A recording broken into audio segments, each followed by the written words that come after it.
भगवान बुद्ध को नमन करते हुए बोधिसत्व विश्व रत्न बाबा साहेब डॉक्टर भीमराव अंबेडकर जी को नमन करते हुए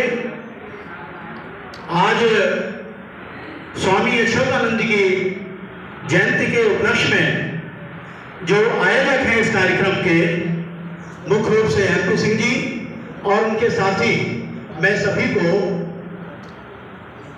नमन करता हूं, क्योंकि उन्होंने ऐसे विषयों को रखा जो हमारे समाज के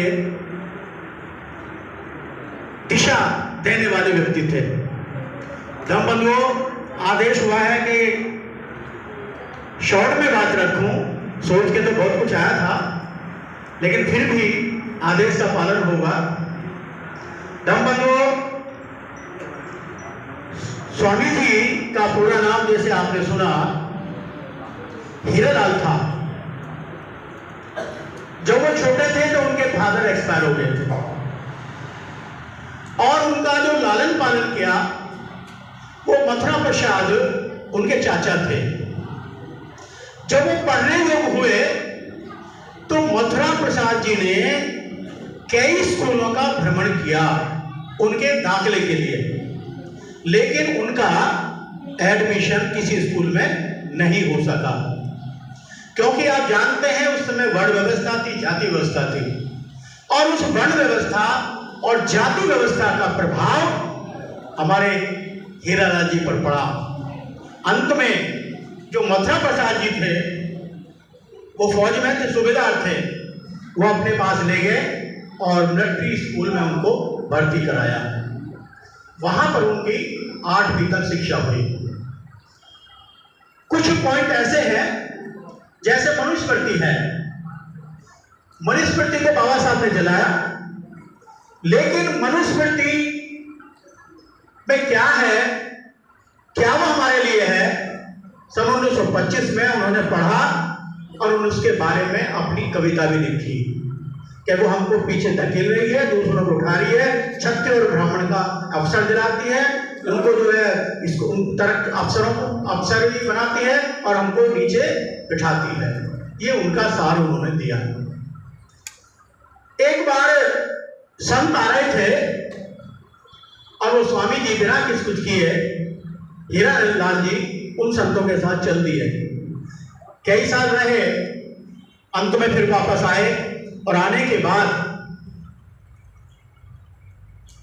1905 में स्वामी जी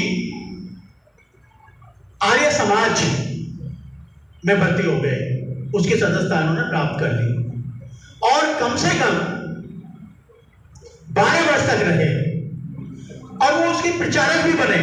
खूब जी तोड़ मेहनत की, प्रचार किया, सब कुछ किया, लेकिन जो उस समय जाति व्यवस्था थी, वर्ण व्यवस्था थी, उसने उनका पीछा नहीं छोड़ा। आर्यों ने कई विद्यालय खोले।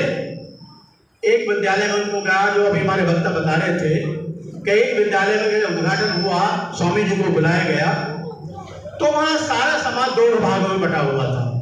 वही वर्ण व्यवस्था, जाति व्यवस्था।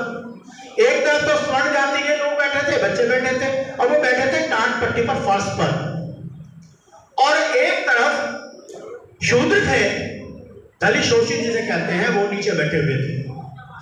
तो उसका प्रभाव स्वामी जी पर पड़ा और उन्होंने सोचा कि मैं अपना कीमती वक्त इस आर्य समाज की उन्नति के लिए लगा रहा हूं, तो फिर भी इसके बावजूद भी हमारे समाज का यह हाल है इनके दिमाग में कि वो नीचे बैठा रखे हैं। तो बड़ा प्रभाव पड़ा और उसी दिन से उन्होंने आर्य समाज को छोड़ दिया। साइमन कमीशन भारत में आया। साइमन कमीशन का विरोध लाला लाजपत ने किया, उन्होंने उनका समर्थन किया और उसकी 70 दिन बाद मृत्यु हो गई। पूना पैक्ट हुआ, अच्युतानंद जी ने उनका जो है बाबा साहब का साथ दिया और पूना पैक्ट को उनके साइन भी पूना पैक्ट के अंतर्गत है। 1922 में उन्होंने आदिवासी हिंदू सभा बनाई, आदिवासी हिंदू सभा बनाई और फिर उन्होंने प्रचार किया। 1928 में 1922 में वो आने वाले थे वेल्स में आने वाले थे 22 में, अंग्रेज वाले। तो उन्होंने 1922 में सभा की है, उन्होंने कहा फ्रेंच ऑफ वेल्स आने वाले थे, तो उन्होंने कहा इनको ज्ञापन देंगे। और इस मीटिंग के बाद उन्होंने उनको 17 फार्मूले दिए, 17 फार्मूलों की लिस्ट दी। और उसमें यही था, सारी मांगे थी कि हमारे बच्चों के साथ ऐसा होता है, हमको पढ़ाई का अधिकार दिया जाए, परिषद में हमको दिया जाए, हमारे शिक्षा में बच्चों को ध्यान दिया जाए, नौकरियों में ध्यान दिया। 17 पॉइंट थे, तो ये सारे उन्होंने दिए। टाइम नहीं है, अगर खुल के गिनती बताता तो मैं खुल के गिनती भी बता देता, लेकिन टाइम नहीं है इतना। सन 1928 में बंबई में एक सभा हुई और उस सभा में बाबा साहब डॉक्टर बी.आर. अम्बेडकर जी से उनकी मुलाकात हुई।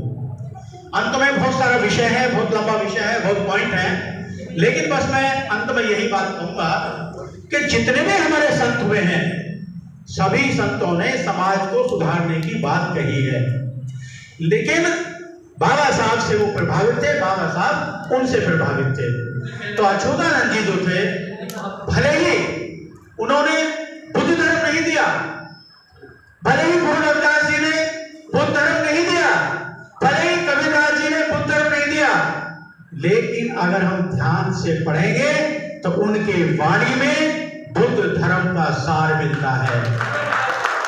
चाहे रविदास जी हो या कबीरदास जी हो या अच्युतानंद जी हो, बुद्धिस्ट का सार मिलता है, जो हमारी पहली श्रमण संस्कृति थी।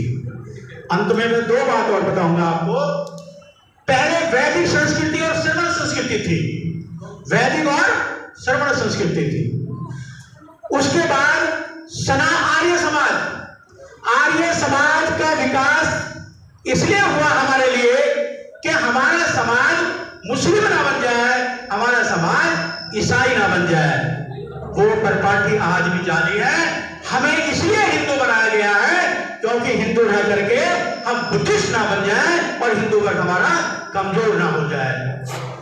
हिंदू रह करके हम वोट तो हिंदू रहकर दे सकते हैं, लेकिन हम मंदिर में जा सकते हैं ना, हम बोल सकते हैं और ना हमें कोई अधिकार है। तो ये आज का जो युग है वही युग है। आज अम्बेडकरवाद हमें लाना है, ब्राह्मणवाद को समाप्त करना है। जब ब्राह्मणवाद समाप्त होगा तभी अम्बेडकरवाद आएगा और तभी हम स्वस्थ रहेंगे। संबंधों, बस अंत में मैं एक बात और कहूंगा कि 22 मई को लाल किले के सामने परेड ग्राउंड है, लाल किले के सामने परेड ग्राउंड है। वहां से बाबा साहब की बनाई संस्था बुद्धिस्ट सोसाइटी ऑफ इंडिया प्रत्येक वर्ष शोभा यात्रा निकालती है, इस साल भी निकाल रही है।